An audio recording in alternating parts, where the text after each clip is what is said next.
Hello everyone, welcome back to another lesson. In this lesson, I am going to talk about plural noun.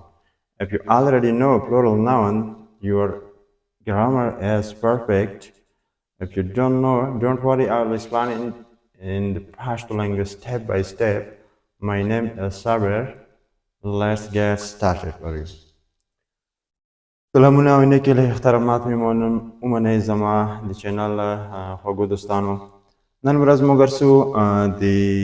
plural noun په باره کې خبرې کوو چې plural noun د هر وخت د singular noun خلاف دی ځکه چې singular noun چې دی دا صرف یو شي ته راجي وي او plural noun چې دی دا د یوه شي نه چې تعداد پورته وي راجي وي یعنې ډېرو شیانو ته راجي وي نو موږ دلته سټنډرډ معیاري تعریف لیکلی دی A plural noun is a noun that refers to more than one person, place, thing, or idea. Once again, a plural noun is a noun that refers to more than one person, place, thing, or idea. یعنی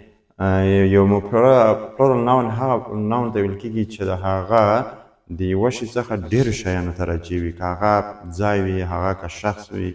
یعنې اشخاص وي هغه که نظریات وي یعنې نظر وي یعنې دې نه چې پورته وي تعداد یې پورته وي یعنې زیاتو شیانو ته راجي وي هغه plural noun دی نو په داسې صورت کې بیا د څنګه دی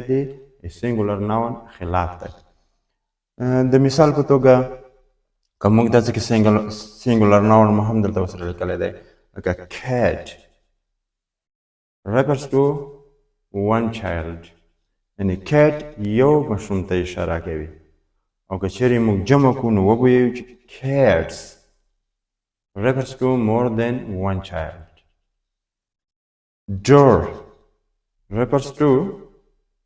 one door doors refers to more than one doors یعنې door یوه دروازه doors ډېرې دروازې یعنې تعداد یې د یوې دروازې نه پورته ده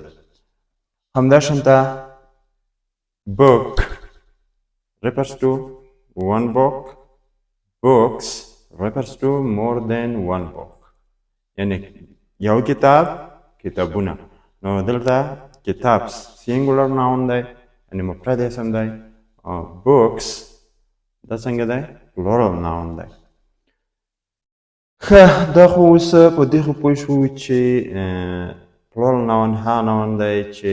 د هغه د یوه شي څخه پورته شیانو ته چې تعداد یې د یوه نه ډېر وي اشاره کوي نو اوس مهمه خبره د singular noun د plural noun سره د word agreement دی چې د دې سره word څنګه agreement کړی دی آیا که چېرته singular noun وي نو موږ به plural verb کاروو که singular verb کاروو یا که چېرته داسې وي چې plural noun وي یعنې هغه وي جمع اسم وي نو دې سره موږ څنګه یې وکړو singular noun سره verb سره وکاروو که plural verb سره وکاروو نو موږ داسې یو چې if a noun is singular we use singular verb if a noun is plural we use plural form of the word یعنې که چېرته یو اسم داسې و چې singular و نه مفرد و نو موږ په داسې حالت کې بیا singular verb کاروو او که چېرته داسې و چې verb څنګه و plural و یو اسم plural و نو بیا په داسې صورت کې موږ plural verb ورسره کاروو د مثال په توګه he she علي یعنې دا مو ته لیکلي دي بیا مو دلته to be verb ته لیکلی دی نو he is in the class he is in the class یعنې هغه په سیم کې دی نو he چې دی دلته دا څنګه دی دا singular subject دی یعنې singular noun subject دا یعنې یو چا ته اشاره کوي نو مخکې نه مخکې ذکر شوی دی دا شخص مخکې نه مخکې ذکر شوی دی هغه ته اشاره کوي نو دلته چې دا کله singular subject دی نو موږ دلته چې لګوو as لګوو ویلې موږ as د چا سره لګوو he she it singular noun سره یې لګوو یعنې he is in the class she is in the class Ali is in the class نو دا څنګه دی ټول singular دی او نو سنګولر سبجیکټ سره موږ چې لګو سنګولر ناون لګو ورب لګو بخښنه غواړم همداشانته که چېرته یعنې سبجیکټ وي وښیو که سبجیکټ پلورل وي یعنې یو